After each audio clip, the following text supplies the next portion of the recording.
जिंदगी हमें तब टेस्ट करती है जब हमें बिल्कुल उम्मीद नहीं होती। रवि के लिए जिस दिन उसके पिता गुजरे, उसकी दुनिया ग्रे हो गई। यह अचानक हुआ जैसे हवा के तेज झोंके से मोमबत्ती की लौ बुझ जाए, सिर्फ धुएं की हल्की महक और गहरा अंधेरा छोड़ जाए।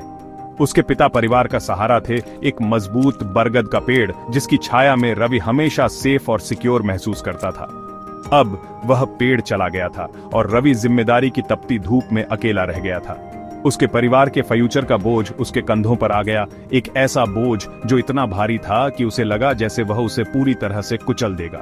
वह बस एक लड़का था जिसे रातों रात आदमी बनने पर मजबूर कर दिया गया। उनके छोटे से घर के हर कोने में उसके पिता की यादें थीं। उनकी पुरानी चप्पलें अभी भी दरवाजे के पास रखी थीं और उनके रीडिंग ग्लासेस साइड टेबल पर थे, उस हाथ का इंतजार कर रहे थे जो उन्हें अब कभी नहीं उठाएगा। ये छोटी शांत चीजें उसके नुकसान की दर्दनाक याद दिलाती थीं। रवि को सांस लेना, सोचना और एक ऐसी दुनिया में रहना मुश्किल लगता था जिसमें अब उसका हीरो नहीं था। उसके जो सपने थे, पढ़ाई पूरी करने और अच्छी जॉब पाने के, अब दूर की नामुमकिन फैंटेसी लगते थे। आगे का रास्ता अनिश्चितता और निराशा के घने कोहरे में ढका हुआ था और उसे एक भी कदम आगे नहीं दिख रहा था। दिन एक के बाद एक बीतते गए, हर दिन दुख और चिंता का एक ही जैसा चक्र था। रवि ने काम खोजने की कोशिश की, कुछ भी जिससे वह अपनी माँ और छोटी बहन का सपोर्ट कर सके, लेकिन उसे हर जगह ना ही मिली। बाहर की दुनिया ठंडी और बेदर्द लगती थी, जो उसके परिवार में मिली गर्मी और प्यार से बिल्कुल अलग थी। वह एक विशाल अकेले समंदर में खो गया था, दुख और जिम्मेदारी की लहरों से बार बार टकराते हुए भी तैरने की कोशिश कर रहा था। हर रिजेक्शन से उसका कॉन्फिडेंस कम होता गया, जिससे उसे और ज्यादा फेलियर जैसा महसूस होने लगा। उसकी जवानी के चमकीले रंग फीके पड़ गए थे, उनकी जगह कठिनाई के नीरस मोनोक्रोम रंग ने ले ली थी। वह अक्सर घंटों खिड़की के पास बैठकर बाहर की दुनिया को देखता रहता था और महसूस करता था कि वह सबसे कटा हुआ है। सड़क पर खेलते बच्चों की हंसी उसके कानों को अजीब लगती थी, एक ऐसी भाषा जिसे वह अब नहीं समझता था। दुख एक भारी चादर था जिसे वह उतार नहीं सकता था और इसने उसे हर चीज और हर किसी से अलग कर दिया था। फ्यूचर उम्मीद की किरण नहीं बल्कि एक डरावनी खाई थी जिसका सामना करने से वह डरता था। उसकी आंखों की पहले की चमक फीकी पड़ गई थी, उसकी जगह एक गहरी उदासी ने ले ली थी।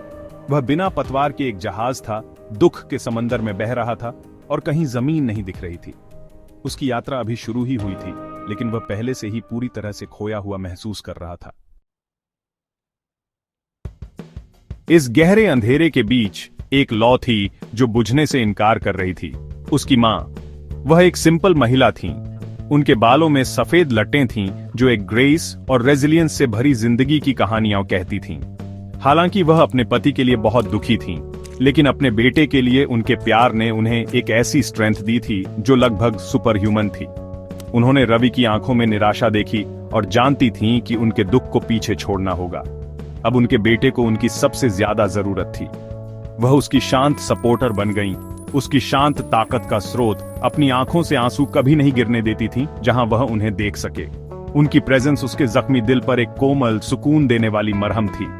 वह शाम को उसके साथ बैठती थी, दया के शब्दों के साथ नहीं, बल्कि एक सिंपल, आरामदायक प्रेजेंस के साथ। वह उसकी पसंदीदा चाय बनाती थीं, बिल्कुल वैसे ही जैसे उसे पसंद थी, और कप उसके हाथों में रखती थीं। उनका स्पर्श एक शांत याद दिलाता था कि वह अकेला नहीं था।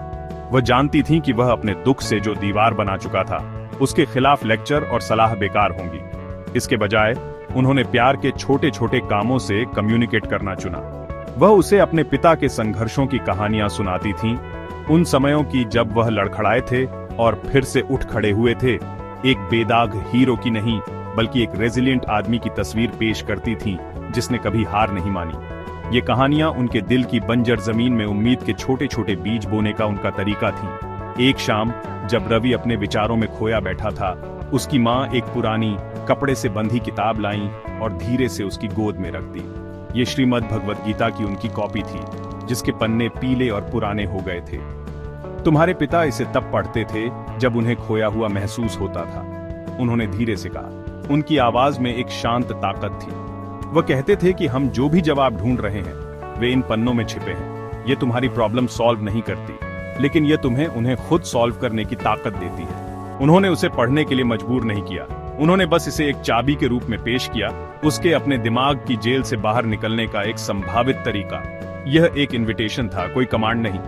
रवि ने किताब को देखा और फिर अपनी माँ के चेहरे को, जो चिंता से भरा था लेकिन अडिग विश्वास से भी। उसने उनकी आंखों में एक ऐसी ताकत देखी जिसकी उसे बहुत जरूरत थी।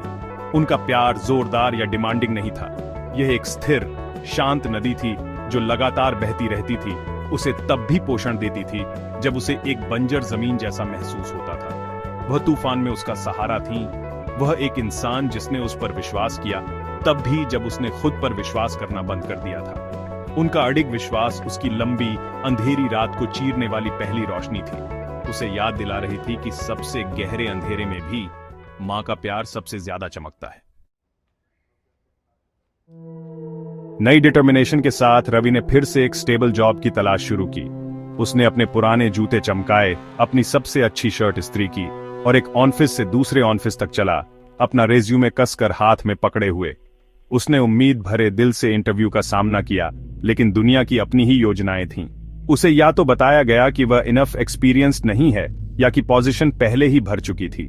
हर रिजेक्शन एक फिजिकल ब्लो जैसा महसूस हुआ। उसके दिमाग में यह बात बैठ गई कि वह अच्छा नहीं है। उसकी मां ने उसमें जो उम्मीद जगाई थी वह हर बंद दरवाजे के साथ कम होने लगी। पड़ोस की फुसफुसाहट ने उसके जख्मों पर नमक छिड़का। बेचारी सरिता, उसने एक आंटी को कहते सुना, उसका बेटा अपने पिता जैसा कैपेबल नहीं है। रिश्तेदार मिलने आते थे, उनके चेहरे झूठी हमदर्दी से भरे होते थे, ऐसी सलाह देते थे जो ज्यादा क्रिटिसिज्म लगती थी। वे उसकी तुलना अपने सक्सेसफुल बेटों से करते थे। उनके शब्द छोटी, तेज सुइयों की तरह उसके पहले से नाजुक सेल्फ एस्टीम को चुभते थे। उसने लोगों से बचना शुरू कर दिया, बाहर की दुनिया की जजमेंटल नजरों और दबी आवाजों के बजाय अपने कमरे की शांति को पसंद करने लगा।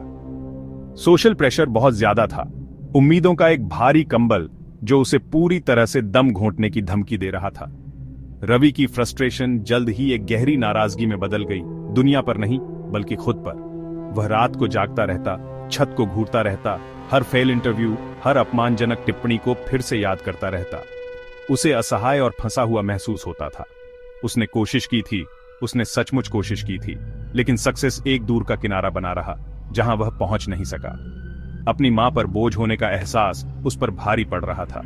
उसने उसे बिना थके काम करते देखा, पैसा कमाने के लिए छोटे छोटे सिलाई के काम करते देखा, और उसका दिल नाकामयाबी के एहसास से दुखता था। उसे घर का आदमी बनना था, फिर भी उसे एक बच्चे जैसा महसूस होता था, अपनी मां की मुश्किलों को कम करने में असमर्थ। निराशा फिर से हावी होने लगी, इस बार और ज्यादा मजबूत। उसने शक की आवाजों पर विश्वास करना शुरू कर दिया, अंदरूनी और बाहरी दोनों। शायद वे सही थे, शायद वह कैपेबल नहीं था, शायद उसे फेल होना ही लिखा था। दुनिया एक क्रूड स्टेज लगती थी जहां उसे एक लूजर का किरदार बार बार निभाना पड़ता था। उसे ऐसा लग रहा था जैसे वह एक ऐसी दौड़ दौड़ रहा है जिसकी कोई फिनिश लाइन नहीं है, निराशा के ट्रैक पर एंडलेसली चक्कर लगा रहा है। उसने जो मोटिवेशन इकट्ठा किया था वह लगभग खत्म हो चुका था, उसकी जगह एक कड़वी हार ने ले ली थी। वह पूरी तरह से हार मानने वाला था, उस अंधेरे के आगे सरेंडर करने के लिए तैयार था जो फिर से उसे घेर रहा था। एक बेख्वाब रात, हारा हुआ और बिल्कुल अकेला महसूस करते हुए रवि की नजर अपनी मां की दी हुई उस पुरानी भगवद गीता पर पड़ी। उसने उसे हफ्तों से अपने बेड साइड टेबल पर रखा हुआ था, बिना छुए, और कुछ न करने के लिए और कहीं और जाने के लिए न होने पर उसने उसे उठाया और ईमानदारी से, बस बेमन से उसे एक रैंडम पेज पर खोल दिया। उसकी नजर एक श्लोक पर पड़ी जो सीधे उसकी आत्मा से बात कर रहा था। कर्मण्येवाधिकारस्ते मा फलेषु कदाचन। तुम्हें अपने निर्धारित कर्तव्य निभाने का अधिकार है, लेकिन तुम अपने कर्मों के फल के हकदार नहीं हो। ये शब्द सिंपल थे, फिर भी उन्होंने उसे एक रिवेलेशन की तरह प्रभावित किया। वह परिणामों से इतना घिरा हुआ था, सक्सेस और फेलियर से इतना ओब्सेस्ड था। उसने पढ़ना जारी रखा, और आप जानते हैं, उसकी शुरुआती बेमनता धीरे धीरे गहरी क्यूरियोसिटी में बदल गई। कुरुक्षेत्र के युद्ध के मैदान में भगवान कृष्ण द्वारा अर्जुन को दिए गए उपदेश उसकी अपनी अंदरूनी लड़ाई से अजीब तरह से संबंधित लगे। उसने अपने कर्तव्य, कर्म पर ध्यान केंद्रित करने के बारे में पढ़ा, बिना परिणाम से अटैचमेंट के। गीता ने सिखाया कि बिना किसी फल की उम्मीद के किया गया काम मन को शुद्ध करता है और आंतरिक शांति की ओर ले जाता है। रवि को एहसास हुआ कि उसकी चिंता केवल उसकी असफलताओं से नहीं थी, बल्कि सक्सेस के विचार से उसके लगातार बेताब अटैचमेंट से थी। वह अपने दिल में डर के साथ काम कर रहा था, जॉब न मिलने का डर, लोग क्या कहेंगे का डर, किताब में आत्मा के शाश्वत और अविनाशी होने और शरीर के केवल अस्थायी वस्त्र होने की बात कही गई थी। इस विचार ने उसे अपनी समस्याओं को एक नए, बहुत बड़े पर्सपेक्टिव से देखने में मदद की। उसके संघर्ष, उसका दुख और सामाजिक दबाव अनंत काल की विशाल पृष्ठभूमि के सामने छोटे लगने लगे। गीता कोई जादू की छड़ी नहीं थी जो उसकी समस्याओं को गायब कर देती। इसके बजाय यह एक आईना था जिसने उसे दिखाया कि उसका अपना दिमाग, उसके अपने अटैचमेंट और डर उसके सबसे बड़े दुश्मन थे। यह एक गाइड थी जो उसे सिखा रही थी कि अपने दिमाग को कैसे कंट्रोल करें, बजाय इसके कि वह अपने दिमाग को उसे कंट्रोल करने दे। उसने हर दिन थोड़ा थोड़ा पढ़ना शुरू कर दिया। यह उसकी दिनचर्या बन गई, एक कालातीत ज्ञान के साथ एक शांत बातचीत। श्लोकों ने उसे अपनी भावनाओं को समझने के लिए एक नई भाषा दी। जब वह अभिभूत महसूस करता था तो उसे संभाव के महत्व की याद आती थी, सुख और दुख, सक्सेस और फेलियर दोनों में संतुलित रहने की।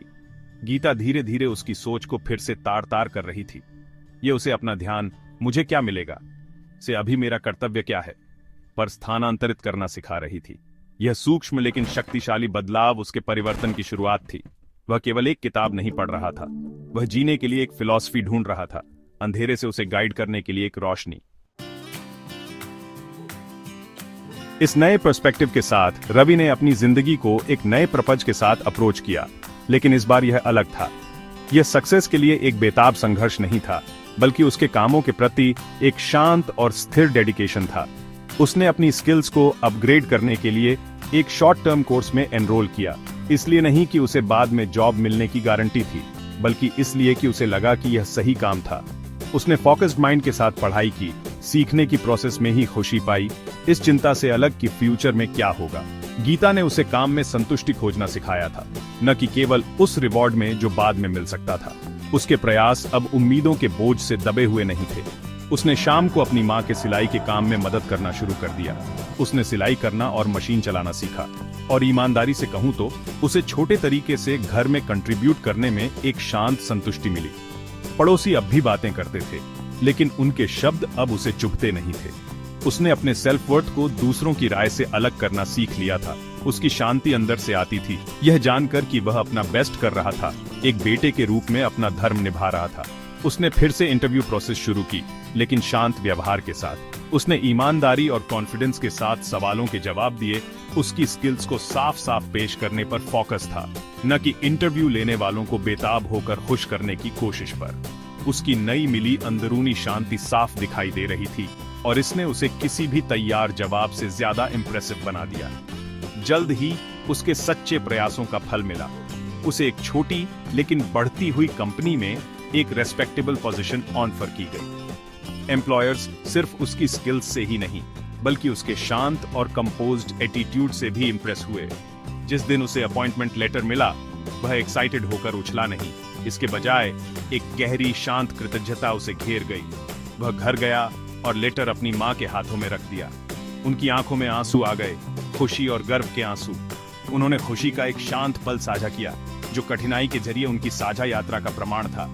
उसकी सक्सेस मीनिंगफुल लगी, क्योंकि यह सिर्फ कड़ी मेहनत से ही नहीं, बल्कि एक बदले हुए स्पिरिट से भी हासिल हुई थी। रवि की जिंदगी पूरी तरह से बदल गई थी। वह सिर्फ अपने करियर में ही नहीं, बल्कि जिंदगी के प्रति अपने आउटलुक में भी सक्सेसफुल था। वह समझ गया कि अंधेरा स्थायी नहीं होता, और चुनौतियां हमें तोड़ने के लिए नहीं होती, बल्कि हमें अपनी अंदरूनी ताकत खोजने में मदद करने के लिए होती है।